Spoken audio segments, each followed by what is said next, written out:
Hello students, welcome to your own channel civil Darshan. आपका exam series का unit 1 जो है वो फिनिश हो चुका है। यूनिट 2 से हमको स्टार्ट करना था, बट यूनिट 2 और 3 थोड़ा सा इजी है as compare to 4 and 5। Most of the students की क्वेरी है कि यूनिट 4 में उनको कुछ ना कुछ डाउट्स आ रहे हैं, सॉल्व कैसे करना है, क्वेश्चन को देख के समझना कैसे है। तो उसको स्टार्ट करते हैं आज।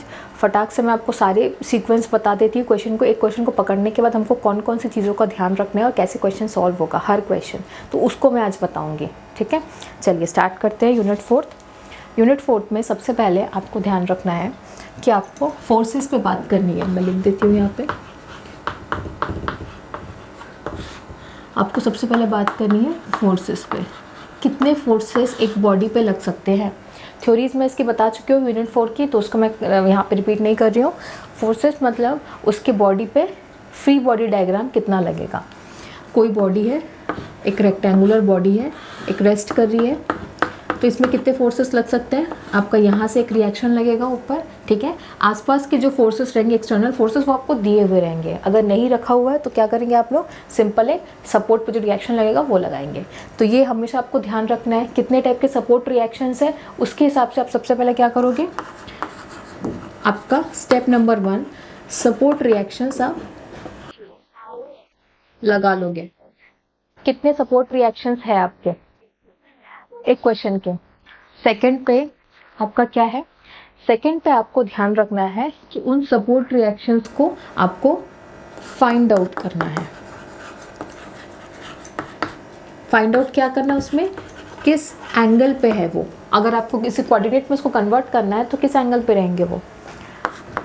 थर्ड, किस स्टेप्स है ना ये, कहीं ना कहीं कि आप किस स्टेप से क्वेश्चन को सॉल्व करेंगे। सपोर्ट रिएक्शंस फाइंड आउट किया। सपोर्ट रिएक्शंस कैसे फाइंड आउट करेंगे, थ्रू आपका रिएक्शंस जो मैंने बताया था, लाइक सिंपली सपोर्टेड अगर है तो, अगर हिंज है तो, अगर रोलर है तो कितने रिएक्शंस लगेंगे ये आपको पता है। अगर फिक्स्ड है तो कितने रिएक्शंस लगेंगे वैसा।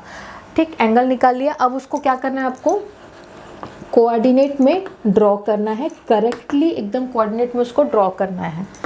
ड्रॉ करने के बाद आपका क्वेश्चन ऑलमोस्ट सॉल्व है। क्यों, फॉर द रीज़न आपके इसके नेक्स्ट स्टेप में आपको करना है इक्वेशंस लगाने हैं। इक्वेशंस मीन्स आप इक्वेशंस जो है इक्विलिब्रियम के, summation fx equals to 0, summation fy equals to 0, summation moment equals to 0। Equation of equilibrium के 3 इक्वेशन है। मोस्टली क्वेश्चन में मोमेंट की ज़रूरत नहीं पड़ती है। जहाँ पे आपका fx और fy से काम हो जा रहा है वहाँ पे मोमेंट नहीं लगाना है। ठीक है, मोमेंट का कॉन्सेप्ट कहाँ लगाना है, जहाँ पे आपकी फोर्सेस जो है अलग अलग जगहों पे है। जैसे कि सपोज ये बॉडी है, इस बॉडी में आपके फोर्सेस यहाँ से लग रहे हैं, यहाँ से लग रहे हैं, यहाँ से लग रहे हैं। कहीं ना कहीं आपको दिख रहा होगा कि हर जगह पे सारे फोर्सेस आके मिल जा रहे हैं। तो यहाँ पे मैं मोमेंट लगाऊंगी तो मेरा कोई मतलब नहीं होगा, क्योंकि किसी भी पॉइंट पे अगर मैं मोमेंट लूँ तो हर मोमेंट आके यहाँ पे हर फोर्सेस का मोमेंट क्या है, 0 हो जाएगा। मोमेंट का फॉर्मूला क्या है, फोर्स इंटू परपेंडिकुलर डिस्टेंस। जिसको नहीं पता है, मेरा मोमेंट वाला जो थ्योरी वाला पोर्शन है उसको एक बार जाके देखेंगे मेरे पहले की वीडियोज़ में। मैकेनिक्स का जो थ्योरी पोर्शन का वीडियो है उसको देखेंगे। ठीक, अब मोमेंट को आप क्या कर सकते हो, यहाँ पे नहीं कर सकते अप्लाई। तब मैं सिर्फ fx और fy से सॉल्व करूँगी। अब भाई इक्वेशन लगाना कैसे है, आपने कोऑर्डिनेट एक्सिस में ड्रॉ तो कर लिया है इसको ड्रॉ करने के बाद इक्वेशन लगाने से पहले आपका एक काम है रेजोल्यूशन का।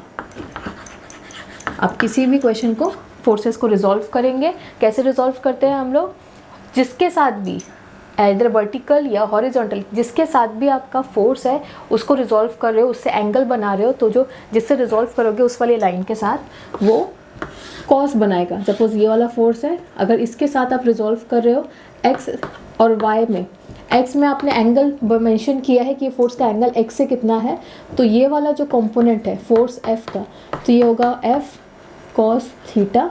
सपोज थीटा एंगल है तो ये एफ साइन थीटा। सिमिलरली ये चेंज हो जाता है।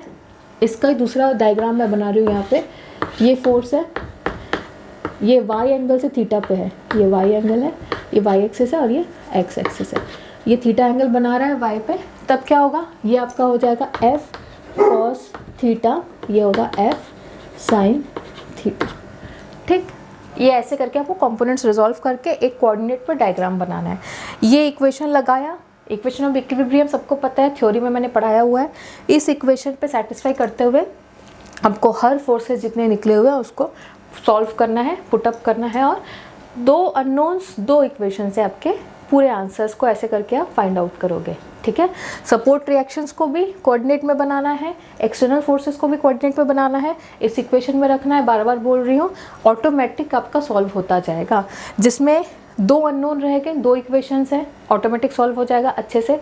जिसमें सॉल्व नहीं होता है, कहीं ना कहीं आपके एक्स और वाई का कुछ ना एक का वैल्यू आपको मिलेगा, जिसको आप दूसरे इक्वेशन में, मतलब दूसरे कोऑर्डिनेट में fx और fy के टर्म्स में जब इक्वेशन बनाओगे तो वो fx की वैल्यू को आप उस जगह पे पुट कर सकते हो। समझ में आ रहा होगा, वैल्यूज़ को सब्स्टिट्यूट करते हैं, किसी एक का टर्म निकालते हैं, उसको दूसरे इक्वेशन में जाके पुटअप करते हैं, ये काम करना है। ठीक है, इतना ही जस्ट है आपके पूरे यूनिट 4 का, इसके अलावा आपको कुछ नहीं करना है यूनिट 4 में। अब इसके ऊपर आती है बात कि भाई क्वेश्चन की वैरायटीज़ कैसे कैसे होंगी। क्वेश्चन की वैरायटीज़ होंगी, नंबर 1 सबसे पहले होगी आपकी सिंपल, जो सपोर्टेड बॉडी है, सपोर्टेड बॉडी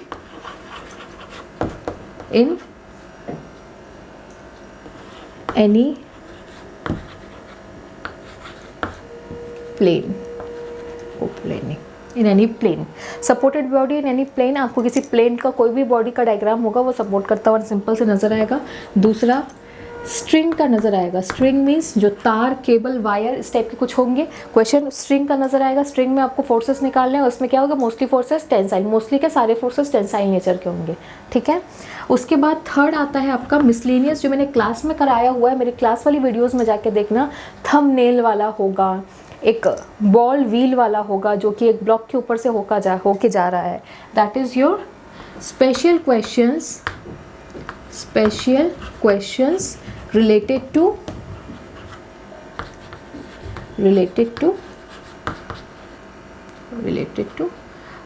बोल सकते हो डेली लाइफ में जो चल रहा है, मीन्स बॉडीज, जो आपकी सिंपल बॉडी पे कोई अगर लोहे निकालने वाला नेल पुलर है, वो लोहा कैसे निकालेगा, एक चक्का है ब्लॉक के ऊपर से कैसे जाएगा, एक वी ग्रूव है जिसके अंदर 2-3 सिलेंडर्स रखे हैं तो उसका अरेंजमेंट क्या होगा, उस टाइप के स्पेशल क्वेश्चंस हैं। राइट, उसके बाद वाला क्वेश्चन है एक, जब आपका मोमेंट इंट्रोड्यूस होता है तो उसको मैं यहाँ ऊपर लिख रही हूँ, दैट इज कॉल्ड बीम वाला। बीम में आपको मोमेंट इंट्रोड्यूस हुआ है, क्यों, क्योंकि बीम का सबसे अच्छा क्वेश्चन इसलिए है क्योंकि मोमेंट जब लगता है तब किसी एक पॉइंट में आके सारे फोर्सेस को मिलना नहीं है, मिलेगा तो मोमेंट नहीं लगा पाएंगे। बीम क्या होता है, आपका एक ऐसा सपोर्टेड है सिस्टम जिसमें फोर्स यहाँ पे और यहाँ पे लग रहा है, दैट मीन्स ये फोर्स आके यहाँ मिल रहा है, ये फोर्स यहाँ मिल रहा है, एक दूसरे से आपस में टकरा नहीं रहे हैं। तो मैं इधर का मोमेंट लूँगी तो ये 0 होगा फोर्स, पर यहाँ पे इसकी वैल्यू निकल जाएगी। तो यही बेनिफिट है उस जगह पे मोमेंट लगाने का। ये 4 टाइप के आपके क्वेश्चंस हैं, इसके अलावा आपके 4th यूनिट में कोई क्वेश्चन नहीं है। सिंपल इतना दिमाग में रख लो। उन बच्चों के लिए बोल रही हूँ जिन्होंने 4th यूनिट एकदम टच भी नहीं किया है, इन चीज़ों को समझ लो, मैंने जो बोला रिवाइंड फॉरवर्ड करके देख लो। इसके जो क्वेश्चंस हैं वो मैं नेक्स्ट वीडियो में लाऊंगी और थोड़ा सा कैसे बताऊंगी, जैसे मैंने 4 टाइप बताए हैं वैसे टाइप 1 करके स्टार्ट करूंगी, उसके इंपॉर्टेंट क्वेश्चंस बताऊंगी, टाइप 2, टाइप 3, टाइप 4 के इंपॉर्टेंट क्वेश्चंस बताऊंगी जो एग्जाम में आए हुए हैं।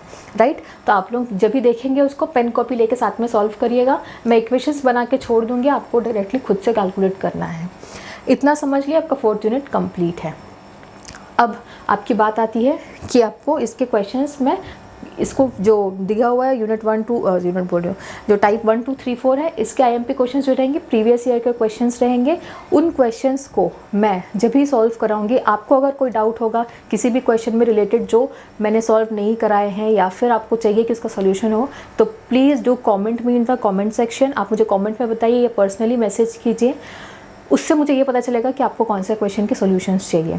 राइट, जो मेरे सेक्शन के हैं, जो दूसरे स्टूडेंट्स हैं, जो बाहर के हैं, कहीं से भी कोई भी स्टूडेंट हो, please do comment me the question number और द क्वेश्चन टाइप और द क्वेश्चन जो भी आप मुझे चाहो उसमें मुझे क्वेरीज में डालो कि आपको कौन सा क्वेश्चंस चाहिए, मैं सॉल्यूशंस प्रोवाइड करूँगी उसके। एंड प्लीज़ आप लोग जो वीडियोज़ देखते हैं उनको, मैंने पता है मेरे को बहुत सारे स्टूडेंट्स वीडियोज़ देखते हैं but according to the views वो आप लोग उसमें सब्सक्राइब नहीं करते हो, तो ये जो लेटेस्ट वीडियो है उसकी नोटिफिकेशन सबको जाती नहीं है। फिर बच्चे मुझसे पूछते हैं मैडम इसका वीडियो कब अपलोड कर रहे हैं आप, तो उसके नोटिफिकेशंस लेटेस्ट आए, इसलिए आप उसमें प्लीज़ सब्सक्राइब कर दीजिए चैनल को, ठीक है। और अगर आपको सेशन थोड़ा भी हेल्पफुल लगा हो, अच्छा लगा हो, तो प्लीज़ लाइक कर दीजिए। Okay, so do well, study well, thank you class.